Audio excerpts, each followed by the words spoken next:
देखिए पिछले वीडियो में हमने दो लॉज पढ़ा था केमिकल कॉम्बिनेशन का। अब हम तीसरा लॉ पढ़ेंगे, ठीक है। Law of multiple proportion. Law of multiple proportion.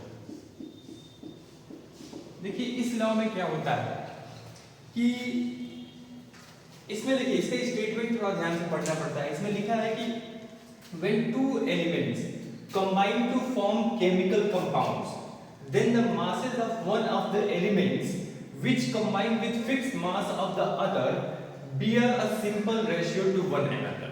ठीक है, देखिए स्टेटमेंट थोड़ा सा लगता है कंफ्यूजिंग है, ठीक है, लेकिन एग्जाम्पल से हम जब पढ़ते हैं तो काफी आसान हो जाता है। जैसे देखिए कि आपका मान लीजिए कि हम बात करते हैं कार्बन और ऑक्सीजन का, ठीक है, कार्बन और ऑक्सीजन की बात करते हैं। कार्बन और ऑक्सीजन एक बार बनाते हैं CO2 और एक बार बनाते हैं कार्बन मोनोऑक्साइड, है ना। एक बार कार्बन डाइऑक्साइड बनता है और एक बार कार्बन मोनोऑक्साइड बनता है। कार्बन डाइऑक्साइड में क्या होता है कि देखिए कार्बन डाइऑक्साइड में अब कार्बन 12 है और ऑक्सीजन 32 है। कार्बन मोनोऑक्साइड में कार्बन 12 है बाय मास, हम बाय मास कह रहे हैं कि कार्बन का मास 12 है और ऑक्सीजन का मास 12 है। एक मिनट, हाँ देखिए कार्बन का मास 12 है और ऑक्सीजन का मास यहाँ पे 32 है। यहाँ पे कार्बन का मास 12 है और यहाँ पे ऑक्सीजन का मास कितना है 16। अब देखिए थोड़ा सा हम स्टेटमेंट पे ध्यान देते हैं। लिखा है when two elements combine to form chemical compounds, मतलब एक से अधिक कंपाउंड, ठीक है। जब दो एलिमेंट एक दूसरे से कंबाइन होते हैं केमिकल कंपाउंड्स बनाने के लिए, then the masses of one of the elements which combine with fixed mass of the other, then the masses of one of the elements which combine with fixed mass of the other। देखिए oxygen का जो मास है वो अलग अलग है, लेकिन वो कार्बन के एक फिक्स मास से 12 मास से जुड़ रहा है, देख रहे हैं ना। Then the masses of one of the elements which combines with the fixed mass of the other, देखिए fixed mass of the other bear a simple ratio to one another। इन दोनों के बारे में कह रहा है कि ये दोनों एक दूसरे का सिंपल रेशियो होते हैं। तो 12:16 करेंगे तो 2:1 आ जाएगा, है ना। 12:16 करेंगे 32:16 करेंगे तो 2:1 आ जाएगा, ठीक है। देख लीजिए यही है आपका लॉ ऑफ मल्टीपल प्रोपोर्शन। फिर से स्टेटमेंट देख लीजिए when two elements combine to form chemical compounds। जब देखिए two elements combine to form chemical compounds, carbon dioxide carbon monoxide, then the masses of one of the elements, then the masses of one of the elements which combine with fixed mass of the other, which combine with fixed mass of the other with fixed mass of the other bear a simple ratio to one another, bear a simple ratio to one another। इसका जो मास है जो fix mass of carbon से जुड़ रहा है, oxygen का जो अलग अलग मास है जो फिक्स मास ऑफ कार्बन से जुड़ रहा है 12 से, इन दोनों का जब हम रेशियो निकालेंगे तो वो एक सिंपल होल नंबर रेशियो आएगा। यही आपका पूरा statement law of multiple proportion कहता है, ठीक है। इसके बाद आपका आता है ऐसे ही और भी एग्जांपल है, लेकिन आगे देखिए अब Gay Lussac's law, Gay Lussac's law of volumes, ठीक है।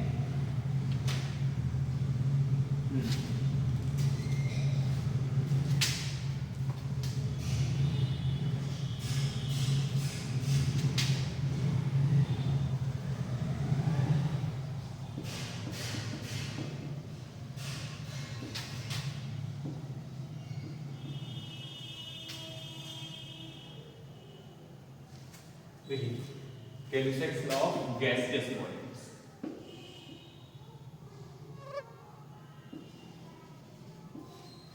Gay Lussac's law of gaseous volumes.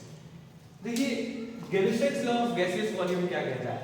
Gay Lussac's law of gaseous volume ये कहता है कि जब दो या दो से अधिक गैसेस, मतलब कि जब गैसेस आपस में रिएक्ट करते हैं, ठीक है, जब गैसेस आपस में रिएक्ट करते हैं तो they do so in volume, they do so in volume. सबसे पहला स्टेटमेंट जो होता है गैल्यूसेक्स लॉ में कि जब गैसेस आपस में रिएक्ट करते हैं तो they do so in volume, मतलब वो कि ये वो आपस में रिएक्ट वॉल्यूम्स के हिसाब से करते हैं। मतलब यहां पर देखिए, अगर इसका हम बैलेंस केमिकल इक्वेशन लिखेंगे तो ये होगा, ठीक है, ये बैलेंस केमिकल इक्वेशन है। अब देखिए गैल्यूसेक्स लॉ के हिसाब से ये स्टेटमेंट हमको ये बताता है कि हाइड्रोजन का 2 वॉल्यूम ऑक्सीजन के 1 वॉल्यूम से कंबाइन होकर वाटर का 2 वॉल्यूम बना रहा है, अगर ये भी गैस है तो, ठीक है। देखिए हाइड्रोजन का 2 वॉल्यूम ऑक्सीजन के 1 वॉल्यूम से कंबाइन होकर वाटर का 2 वॉल्यूम का फॉर्मेशन कर रहा है, ये कहता है गैल्यूसेक्स लॉ। मतलब कि गैल्यूसेक्स लॉ के हिसाब से अगर गैसेस आपस में रिएक्ट करते हैं तो वो हमेशा आपस में वॉल्यूम्स के हिसाब से रिएक्ट करते हैं। आपस में हमेशा गैसेस कैसे रिएक्ट करते हैं?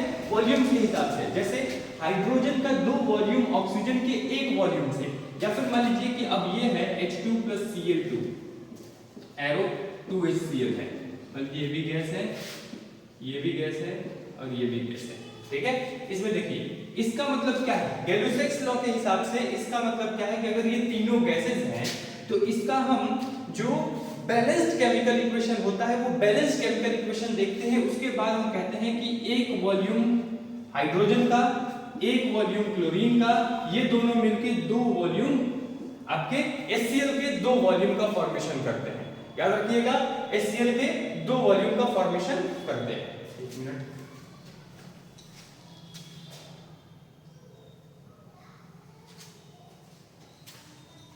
हाँ, तो अब देखिए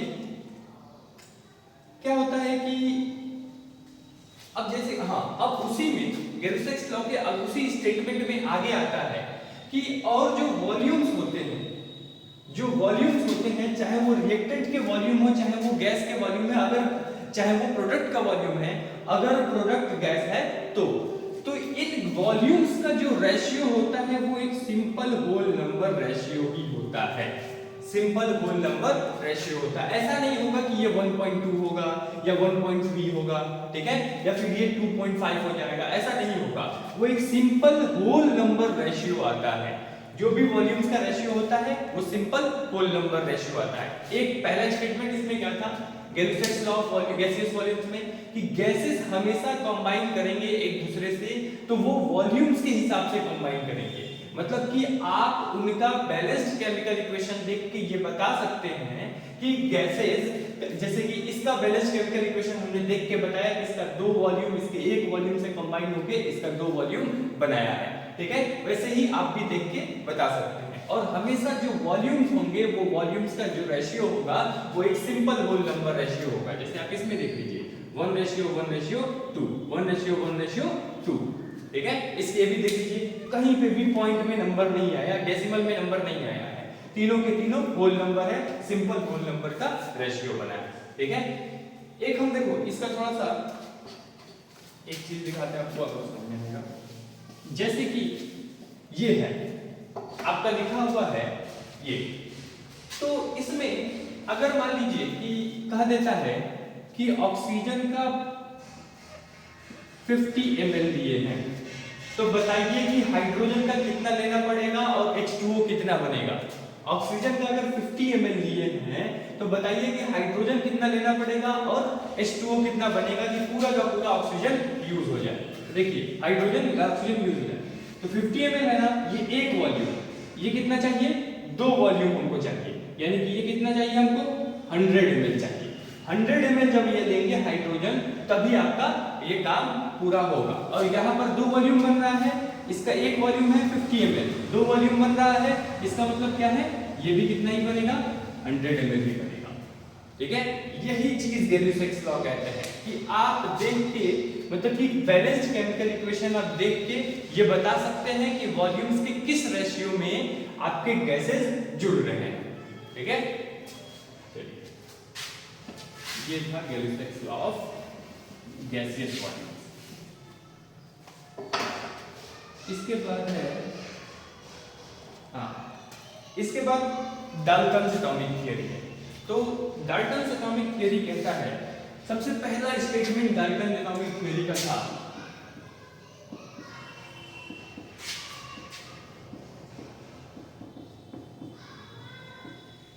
डाल्टन एटॉमिक थ्योरी में सबसे पहला स्टेटमेंट था कि दुनिया की हर एक चीज छोटे छोटे इंडिविजिबल पार्टिकल्स से बना है और उन पार्टिकल्स को हम लोग क्या कहते हैं, एटम्स कहते हैं।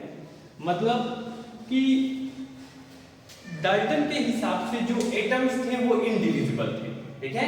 मतलब कि दुनिया का जो भी मैटर है, हर एक मैटर छोटे छोटे पार्टिकल से बना है और वो क्या है, इंडिविजिबल है, ठीक है। और उनको हम क्या कहते हैं, एटम्स कहते हैं। और फिर एटम्स एक दूसरे से एक फिक्स रेशियो में कंबाइन होते हैं। दूसरा स्टेटमेंट था कि एटम्स एक फिक्स रेशियो में एक दूसरे से कंबाइन होते हैं और वो कंबाइन होके केमिकल कंपाउंड्स का फॉर्मेशन करते हैं, हमेशा एक फिक्स रेशियो में। अब फिक्स रेशियो में उन्होंने कहा फिक्स रेशियो, ताकि केमिकल कंपाउंड बन सके, ठीक है, फिक्स रेशियो में। अब इसका ये स्टेटमेंट आपका लॉ ऑफ कांस्टेंट प्रोपोर्शन को भी एक्सप्लेन करता है। ये जो स्टेटमेंट है कि केमिकल कंपाउंड के एटम्स जो होते हैं वो किस फिक्स रेशियो में जुड़ते हैं, फिक्स रेशियो में जुड़ के क्या होते हैं, आपके केमिकल कंपाउंड्स का फॉर्मेशन करते हैं। ये लॉ ऑफ कांस्टेंट प्रोपोर्शन को भी एक्सप्लेन करता है। इसके बाद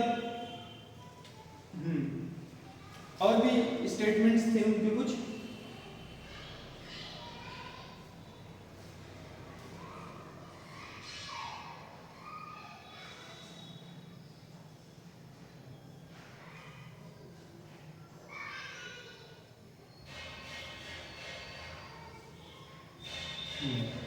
उन्होंने ये कहा कि एक और ये इंपॉर्टेंट स्टेटमेंट कि किसी भी मैटर का एटम ही वो पार्ट होता है, किसी भी मैटर का एटम ही वो पार्ट होता है जो किसी केमिकल रिएक्शन में भाग लेता है।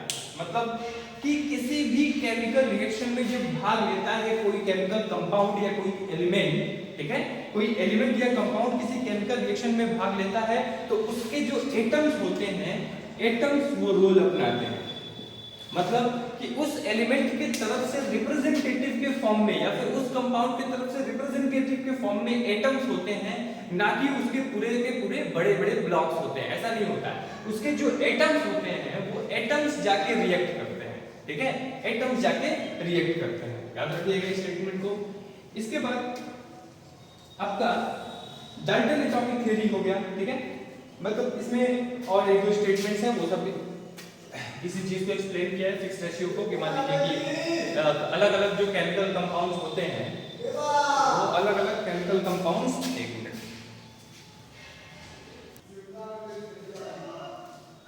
हाँ, तो स्टेटमेंट कुछ इस तरह से दिया जाता है कि अलग अलग एलिमेंट्स मिलके कंपाउंड का फॉर्मेशन करते हैं। उसके बाद फिर उसी स्टेटमेंट को बढ़ाया जाता है कि जो एलिमेंट्स होते हैं वो एक फिक्स रेशियो में वो एक फिक्स रेशियो में जुड़ते हैं ताकि अलग अलग कंपाउंड्स का फॉर्मेशन होता है, जो कि लॉ ऑफ कांस्टेंट प्रोपोर्शन को एक्सप्लेन करता है, ठीक है। ये सारी चीजें हैं, उसी चीज को दिया रहता है। अब हम पढ़ेंगे आगे।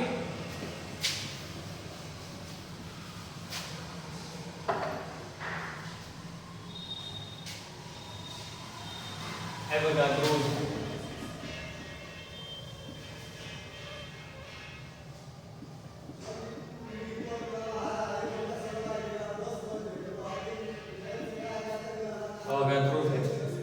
देखिए, जैसे कि मान लीजिए कि हम लिखते हैं H2 + Cl2 एरो HCl, है ना, 2HCl। Gibbs law of gaseous volumes क्या कहता है कि इसका एक वॉल्यूम, इसके बैलेंस केमिकल इक्वेशन के हिसाब से इसका एक वॉल्यूम क्लोरीन के एक वॉल्यूम से जुड़ के HCl का 2 वॉल्यूम का फॉर्मेशन कर रहा है। और आपका डाल्टन एटॉमिक थ्योरी क्या कहता है कि हाइड्रोजन का 2 एटम्स क्लोरीन के 2 एटम्स से मिलके HCl के 2 मॉलिक्यूल्स का फॉर्मेशन कर रहा है ना। हाइड्रोजन के 2 एटम्स, देखिए ये है डाल्टन एटॉमिक थ्योरी। डाल्टन ने क्या कहा था कि दो अलग अलग, मतलब कि अलग अलग एलिमेंट्स के एटम्स जुड़ के आपस में कंपाउंड्स, केमिकल कंपाउंड्स का फॉर्मेशन करते हैं। अगर हम दोनों को गैस ले लेते हैं तो अब इसके हिसाब से गिब्स लॉ भी, या Gibbs law of gaseous volume भी अप्लाई होगा। वो जब अप्लाई होगा तो वो कहता है कि इसका एक वॉल्यूम इसके एक वॉल्यूम से कंबाइन होकर इसका दो वॉल्यूम बनाया है। जबकि आपका डाल्टन्स एटॉमिक थ्योरी कहता है कि हाइड्रोजन का दो एटम क्लोरीन के दो एटम से मिलकर HCl के दो मॉलिक्यूल्स का फॉर्मेशन कर रहा है। अब इन दोनों लॉज को डाल्टन्स एटॉमिक थ्योरी और वो गैलिलियोस लॉ ऑफ गैसियस वॉल्यूम, इन दोनों लॉज को एक साइंटिस्ट ने पढ़ के उसके बारे में स्टडी किया और स्टडी करके ये बताया कि जितने भी गैसेस होते हैं इन दोनों में रिलेशन होता है, और जितने भी गैसेस होते हैं, जो भी गैस है अगर उसका इक्वल वॉल्यूम लेंगे, जो भी गैस है अगर इसका इक्वल वॉल्यूम लेंगे, मतलब कि चाहे वो H2 हो, चाहे वो Cl2 हो, चाहे वो CO2 हो, चाहे वो CO हो, कोई भी गैस हो, इससे कोई मतलब नहीं। अगर वॉल्यूम इक्वल है, अगर सबका वॉल्यूम इक्वल है, मान लीजिए कि 1 लीटर सब ले लेते हैं,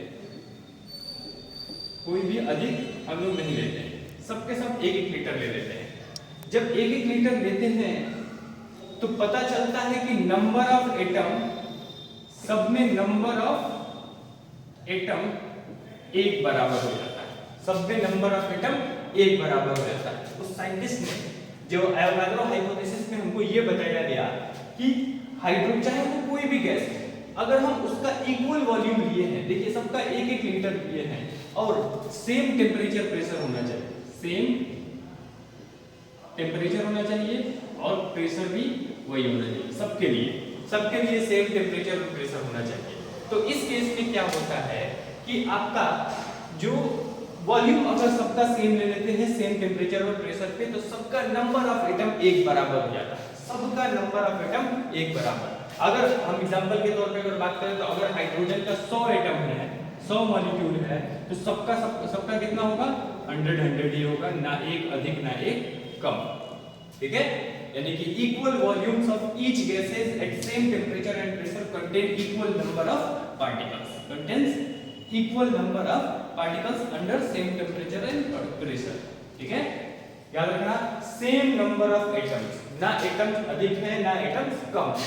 अब जब ये लॉ आ गया, जब एवोगाड्रो हाइपोथेसिस ने ये कह दिया, तो अब सोचिए कि हम इसी लॉ, इसी केमिकल इक्वेशन को अगर हम ये कहते हैं कि इसका एक वॉल्यूम जुड़ के इसके एक वॉल्यूम से इसका दो वॉल्यूम बनाना है, ठीक है, ये कहें, या फिर हम कहें कि हाइड्रोजन का एक मॉलिक्यूल क्लोरीन के एक मॉलिक्यूल जुड़ के HCl का दो मॉलिक्यूल बना रहा है, इससे क्या फर्क पड़ता है ना।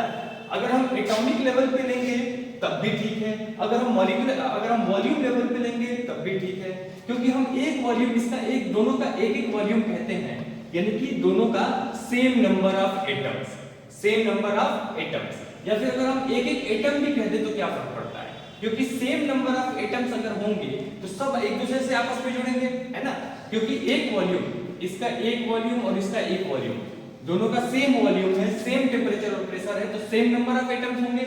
ध्यान दीजिए बात पे, दोनों में सेम नंबर ऑफ एटम्स और प्रेशर एटम्स होंगे।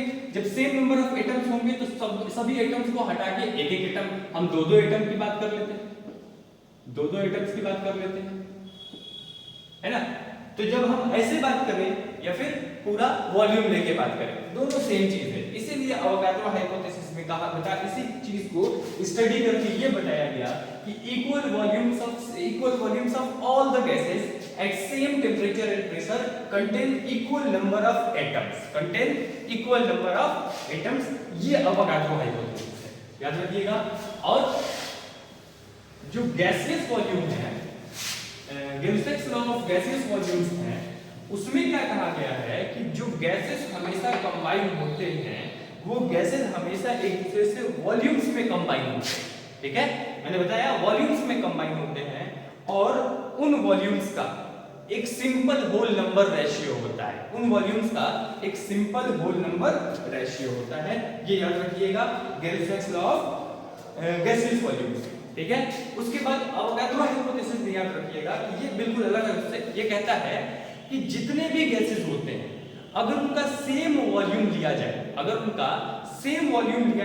Eight same temperature and pressure, then all the gases have same number of atoms, ठीक है, all the gases have same number of atoms. ये दोनों लॉज थे। इसके बाद relative atomic masses,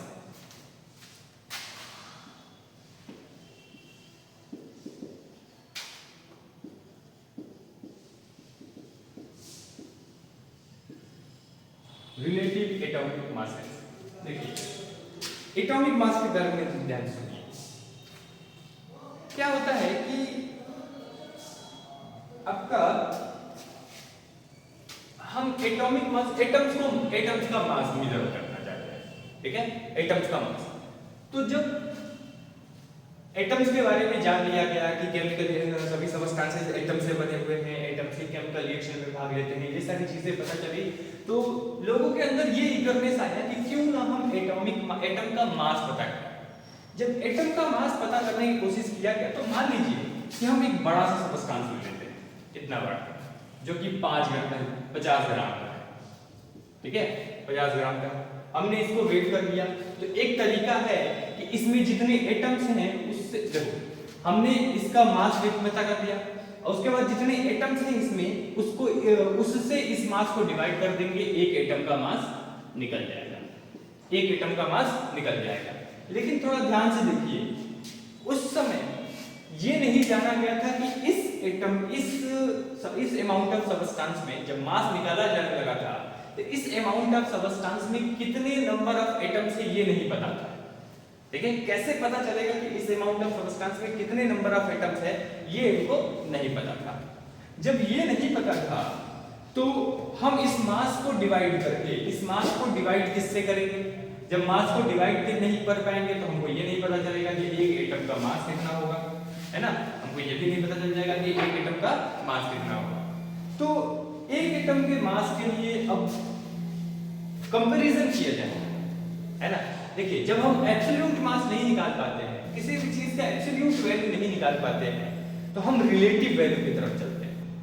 relative value का क्या मतलब होता है कि अगर आप किसी चीज का एब्सोल्यूट वैल्यू, मतलब उसको एकदम एग्जैक्ट मेजर किसी तरह से नहीं मेजर कर पाते हैं, तो आप उसको किसी चीज से कंपेयर करते हैं, है ना, किसी चीज से कंपेयर करते हैं।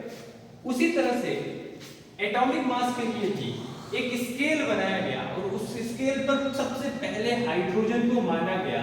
ये हाइड्रोजन का जो एक एटम होगा उसका जो मास होगा वो 1 यूनिट माना जाएगा, 1 यूनिट माना जाएगा।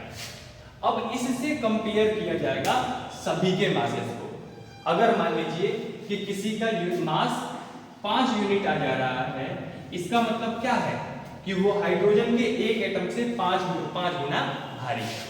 किसी का मास 50 यूनिट आ जा रहा है, इसका मतलब क्या है कि वो हाइड्रोजन के एक एटम से 50 गुना भारी है, ये कहा गया। इसके बाद कुछ इसमें हाइड्रोजन को जब यूनिट माना गया तो इसमें कुछ डिफिकल्टीज आई है, क्योंकि कई सारे एटम्स, कई सारे एलिमेंट्स ऐसे थे जिनके एटॉमिक मासेस फ्रैक्शन में या डेसिमल में आने लगे थे, तो थोड़ा दिक्कत हो। इसी वजह से फिर से इसको हटा दिया, हाइड्रोजन को हटा दिया गया। अब ऑक्सीजन को माना, ठीक है। उसके बाद ऑक्सीजन को स्टैंडर्ड बनाया गया, लेकिन ऑक्सीजन भी थोड़ा सक्सेसफुल नहीं हुआ।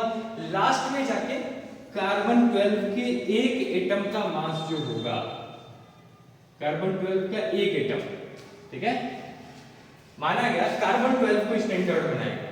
कैसे बनाया गया ये देखिए। कार्बन 12 का जो एक एटम का मास होगा उसका 1/12, ठीक है, mass of 1 atom of carbon 12। Carbon 12 का मतलब क्या है? कार्बन जिसका एटॉमिक मास 12 है, ये mass of 1 atom of carbon 12 upon 12 ये किया गया। अब इसका जितना, मतलब कि कार्बन 12 के एक एटम का मास जितना होगा, कार्बन 12 के एक एटम का मास जितना होगा, उस एटम का जो उसको 12 से अगर हम डिवाइड कर देंगे तो जो वैल्यू आएगा उसको माना जाएगा कि वो 1 यूनिट होगा, या एक atomic mass unit, AMU, atomic mass unit माना जाएगा। 1 यूनिट या फिर 1 एटॉमिक मास यूनिट माना जाएगा, याद रखिएगा। तो क्या स्टैंडर्ड बनाया गया है?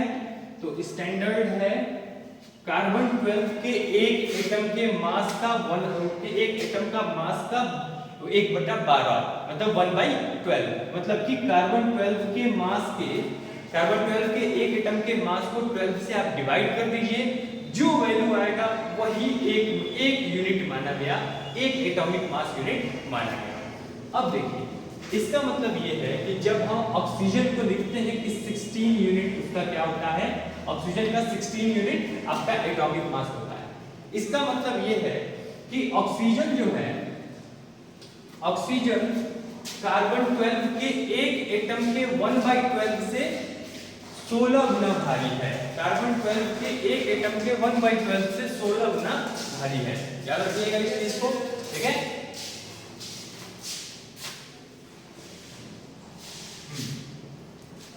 अब मान लीजिए कि अगर हम फ्लोरीन का लेते हैं, ठीक है, फ्लोरीन का एटॉमिक मास अगर हम कितना होता है फ्लोरीन का 18, अगर हम फ्लोरीन का एटॉमिक मास 18 कहते हैं तो इसका मतलब ये है कि वो कार्बन 12 के एक एटम के मास के 1/12 से 18 गुना भारी है, ठीक है। इसका मतलब ये है कि वो कार्बन 12 के एक एटम के मास से, एक एटम के 1/12 से 18 गुना भारी है, ठीक है। चलिए इसके बाद अगले वीडियो में पढ़ेंगे, इतना आप लोग पढ़ लीजिएगा।